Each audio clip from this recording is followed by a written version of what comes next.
Hello everyone, welcome back to Math Warriors YouTube channel. मेरा नाम है अश्विनी कुमार। तो दोस्तों, आज के वीडियो में हम लोग बात करने वाले हैं importance of SSC, importance of test series in SSC exam.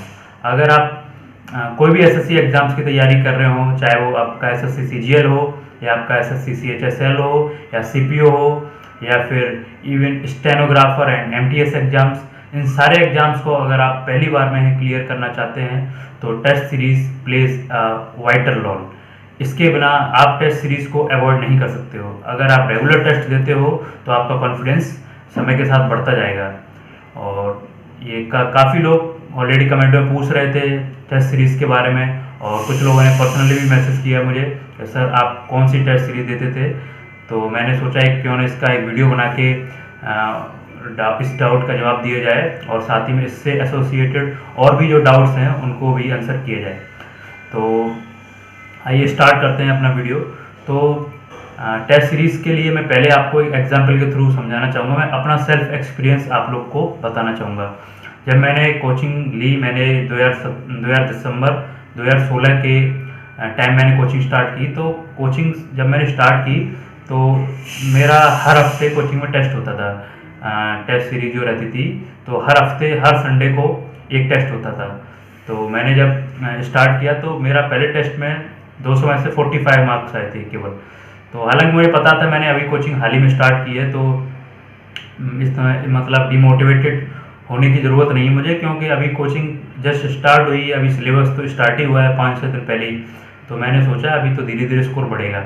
पर मैं हर संडे, इसके बावजूद भी कि मेरा स्कोर कम आता था, कभी 45, 50, 60, 70 ऐसे बढ़ रहा था, उसके बावजूद भी मैं हर संडे टेस्ट देता रहा। जो चीज़ नहीं आती थी उनका वेट कर रहा था कि आगे जब सर कराएंगे तो वो चीज़ मैं कवर करके और उनको मजबूत कंसोलिडेट करके मैं जो आगे टेस्ट दूंगा तो उसमें इसमें भी पोर्शन मेरे नंबर बढ़ जाएंगे। तो ऐसा मैं करता रहा और धीरे धीरे gradually with the passage of time gradually मेरा स्कोर बढ़ने लगा। क्योंकि रीजनिंग का जो सिलेबस है, जिसमें मेरे स्टार्टिंग में रीजनिंग जो सेक्शनल जो रीजनिंग का टेस्ट रहता था, इसमें 25 क्वेश्चन आते थे। तो उसमें मेरे स्टार्टिंग में 10-12 क्वेश्चन सही होते थे, 15 कभी। लेकिन जैसे ही 2-3 महीने में रीजनिंग का सिलेबस कंप्लीट हो गया, उसमें मेरे 25 में से 20+ हमेशा स्कोर, मतलब 20+ क्वेश्चंस मेरे हमेशा सही होने लगे।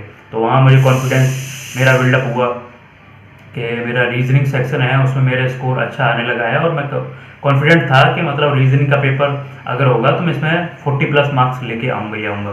फिर धीरे धीरे मैंने क्या किया, जो 40+ मार्क्स से मैंने 45+ मार्क्स तक अपना जो स्टैंडर्ड है, मानक मैंने तय किया। मुझे 45+ मार्क्स आउट ऑफ 50 लाने हैं रीजनिंग में, क्योंकि reasoning is one of the easiest subject in SSC exam.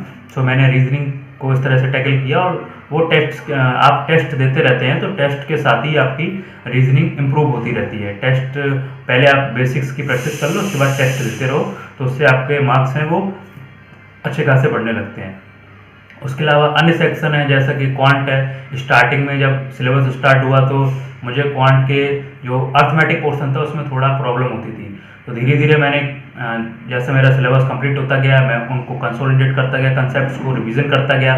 तो जैसे जैसे समय के साथ साथ उसमें जो मैथ मेरा स्कोर 50 में से कम रहता था, मान लो 30 रहा, 25 रहा, 35 रहा, तो उसको मैंने धीरे धीरे बढ़ा के उसको भी 40+ पहुँचाया।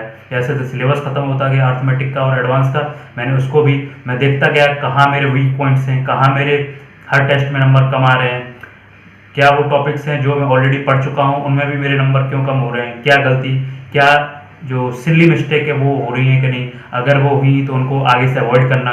क्यों आपको कोई चीज़ पता है, आपने वो चीज़ पढ़ रखी, उसके बावजूद भी अगर आप उस चीज़ को गलत कर देते हैं तो ये बहुत बड़ा लॉस है। क्योंकि इवन एक नंबर तो बड़ी चीज़ होगी, 0.25 नंबर से भी आपका सिलेक्शन रुक सकता है।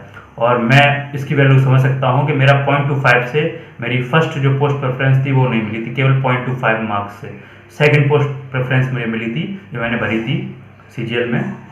तो इसलिए एक भी नंबर को आप कतई अंडर एस्टिमेट नहीं कर सकते हैं।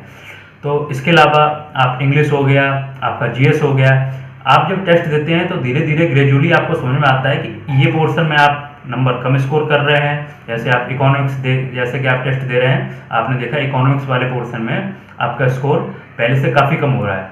जैसे कि मान लीजिए 3 क्वेश्चन आते हैं, 3 में से आपके बमुश्किल एक सही होता है, 2-3 आप छोड़ ही आते हैं, तो आपको पता लगेगा कि इकोनॉमिक्स में आपको एक्स्ट्रा एफर्ट देने की ज़रूरत है, तो आप इकोनॉमिक्स पर ध्यान दीजिए। इसके अलावा पॉलिटी में आपको लगता है पॉलिटी आपका स्ट्रॉन्ग सब्जेक्ट है, फिर भी अगर 4 क्वेश्चन या 3 क्वेश्चन आ रहे हैं तो उसमें से आपके 2 ही सही हो रहे हैं, तो फिर किस बात का स्ट्रॉन्ग आपका सब्जेक्ट रहा, आपको और मेहनत उसमें करने की ज़रूरत है।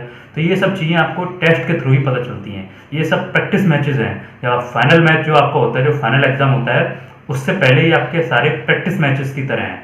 अगर आप प्रैक्टिस मैच में अपना अच्छा परफॉर्मेंस देते हैं तो ऑब्वियसली सीधी सी बात है कि आप जो एक्चुअल एग्जाम में जाएंगे तो वहाँ पर भी आपका परफॉर्मेंस अच्छा ही होगा, ठीक है।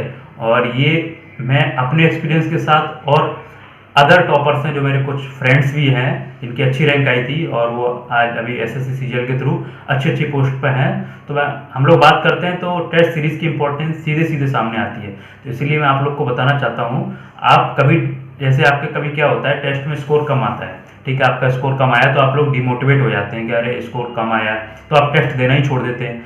आप उससे भागिए मत, आप जो प्रॉब्लम्स हैं उनको फेस करिए, ठीक है। जैसा कि स्वामी विवेकानंद जी ने कहा था कि अगर कोई प्रॉब्लम है, अगर आप उससे भागेंगे तो कभी उस प्रॉब्लम को ओवरकम नहीं कर पाएंगे। तो आपको क्या करना है, प्रॉब्लम्स का सामना करिए, B strong, be courageous, be brave, तो आप अपने आप समय के साथ ग्रेजुअली उस प्रॉब्लम का सामना कर पाएंगे और उसको ओवरकम कर पाएंगे। तो उससे भागिए मत, टेस्ट से भागिए मत। टेस्ट हैं जो एक आपके मिरर की तरह हैं, ये दिखाते हैं आप कितने गहरे पानी में हैं। तो टेस्ट जरूर दीजिए, अपनी गलतियों से सीखिए। टेस्ट का मेन मतलब ये होता है कि आप जो मिस्टेक्स कर रहे हैं उसको सीखना, उनको रेक्टिफाई करना, और जब नेक्स्ट टाइम आप टेस्ट दें तो ये कमिट कर देना पहले से कि जो पिछली बार गलती होगी वो मैं रिपीट नहीं करूँगा। अगर आप ये करते हैं तो धीरे धीरे वीकली बेसिस पे आप धीरे धीरे करके अपना स्कोर बूस्ट करते जाएंगे, अपनी गलतियों से सीखते जाएंगे, और जब आप एग्ज़ाम में जाएंगे तब एग्ज़ाम में आपको लगेगा कि ये सारी चीज़ें मतलब मैं गलती करके जो आप सीखते हैं ना वो आपके दिमाग में लंबे समय तक रहती हैं, तो आपको लगेगा ये गलती मैं किया था, तो अब आप नहीं करेंगे वो गलती, ठीक है। मेरे साथ भी यही हुआ था, जब मैं 6 महीने बाद 5-6 महीने बाद मेरी कोचिंग ख़त्म हो गई थी, उसके बाद मैं जब एक्चुअल पेपर देने गया था एसएससी का, पहले मैंने सीपीओ दिया था, उसके बाद मैंने सीजीएल दिया था। तो सीपीओ का जब मैंने पेपर दे रहा था तो मुझे लग रहा था ये सब क्वेश्चन तो मैं पहले कर चुका हूँ, ये गलती भी मैं पहले कर चुका हूँ, तो उससे काफ़ी सीखने को मिलता है। और मेरे लिए काफ़ी केक वॉक हो गया था पेपर एक तरीके से, क्योंकि टेस्ट की वजह से, और मेरा स्कोर टेस्ट से पहले 120 130 प्लस कॉन्स्टेंट हो गया था। और मैं टेस्ट सीरीज़ के बारे में बताना चाहूँ, मैं टेस्ट सीरीज़ केडी कैंपस की देता था, जो कि काफ़ी अच्छी टेस्ट सीरीज़ है, उसका लेवल काफ़ी अच्छा रहता है। तो 120 प्लस 130 प्लस अगर आप कॉन्स्टेंटली केडी कैंपस की टेस्ट सीरीज़ में अचीव कर रहे हो तो आपका कॉन्फिडेंस अपने आप बूस्टअप हो जाता है, क्योंकि अगर आप उस टेस्ट में अच्छा परफॉर्मेंस दे रहे हो तो एक्चुअल एसएससी का पेपर होता है वो उससे टफ नहीं आता था उस टाइम तक, जनरली उसके बराबर है, उससे कम ही रहेगा, तो एक्चुअल एग्ज़ाम में आपका स्कोर अच्छा हो जाता है। तो ये कुछ चीज़ें थी जो कि आपको भी डेफिनेटली हेल्प करेंगी, जो मैं बताना चाह रहा हूँ। आप लोग टेस्ट जरूर दीजिए, रेगुलर टेस्ट दीजिए। मैंने अपनी 6 महीने की प्रिपरेशन में मैंने कभी भी एक भी संडे को टेस्ट मिस नहीं किया। मैं पहले ऑफलाइन टेस्ट देता था, फिर मैंने ऑनलाइन देना चालू कर दिया, मैंने कभी भी एक भी सिंगल टेस्ट को मिस नहीं किया। मेरा स्कोर 45 से इंक्रीज होकर 140 प्लस तक पहुंचा था बिफोर एग्जाम। जब मैं एक्चुअल एग्जाम में गया उससे पहले मेरा स्कोर इतना हो गया था, तो मेरे अंदर कॉन्फिडेंस भी था काफ़ी। जब मैंने पहला एग्जाम सीपीओ का दिया, जब मैं गया तो मेरे स्कोर 156.25 आया था आउट ऑफ 200। तो मेरी जो रैंकिंग थी अंडर 500 थी जनरल में, प्री में, ऑल इंडिया लेवल पे।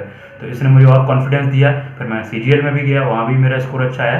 तो मैं सब चीज़ें आपको इसलिए बता रहा हूँ, इसलिए जिससे कि आप कनेक्ट कर सकें। मैं 45 से स्कोर स्टार्ट करके 156 तक रियल एग्जाम में पहुँचा, और मेरा 151 स्कोर था एसएससी सीजीएल के 2017 के प्री एग्जाम में। तो आप इससे सीख सकते हैं और रेगुलर टेस्ट दीजिए। अगर आपका स्कोर कम आया तो डीमोटिवेट फील मत करिए, अपनी गलतियों को सुधारिए। आपका टेस्ट केवल टेस्ट नहीं है, इसका मतलब है आप जो गलतियां कर रहे हैं उनको सुधारें और आगे से वो गलतियां ना करें। धीरे धीरे करके छोटे छोटे स्टेप्स आप लेंगे तो उससे आप काफ़ी अपने अंदर इम्प्रूवमेंट पाएंगे within some months. It may takes 2 or 3 months, but after that you will observe a lot of improvement in yourself. ठीक है, तो मेरी बात का ध्यान रखिए। तो इस वीडियो में आज के लिए इतना ही। अगर आपको वीडियो पसंद आता है इसको लाइक करिए और अपने दोस्तों के साथ जो तैयारी कर रहे हैं किसी भी एग्ज़ाम की, not only for SSC but also some other exams like state related exams and other exams, even CDS and AFCAT, तो उनको शेयर करिए और उनको भी बताइए कि टेस्ट सीरीज़ की कितनी इंपॉर्टेंस है। और अगर आपका कोई भी क्वेरी है, कोई भी डाउट है, तो आप लोग कमेंट सेक्शन में बताइए। उसी डाउट को लेके मैं फिर से कोशिश करूँगा आगे एक वीडियो बनाने की। और आप लोग चैनल पर नए हैं तो चैनल को सब्सक्राइब करिए और बेल आइकन को जरूर प्रेस करिए, जिससे कि फ्यूचर में जो भी मैं वीडियो बनाऊँ आपके पास तक पहुँच जाए। मैं अपना एक्सपीरियंस बताता हूँ और जो मेरे फ्रेंड्स है, जो जेन्युइन एक्सपीरियंस है, मैं वो बातें नहीं बताता हूँ जो दूसरे से सुनूँ मैं, या फिर जिनने खुद एसएससी क्लियर नहीं किया है। मैं खुद कर चुका हूँ तो मैं अपना भी एक्सपीरियंस बताता हूँ आप लोग को, और जो मेरे फ्रेंड्स हैं जो कि जिनकी रैंक अच्छी खासी आई थी और जो अच्छी जगह हैं उनका भी एक्सपीरियंस बताता हूँ। तो हम लोग डिस्कस करने के बाद ही सारा चीज़ें आपके सामने तक लाते हैं। जुड़े रहिए चैनल से, मैथ वॉरियर्स यूट्यूब चैनल से। मिलते हैं नेक्स्ट वीडियो में। Till then take care of your self.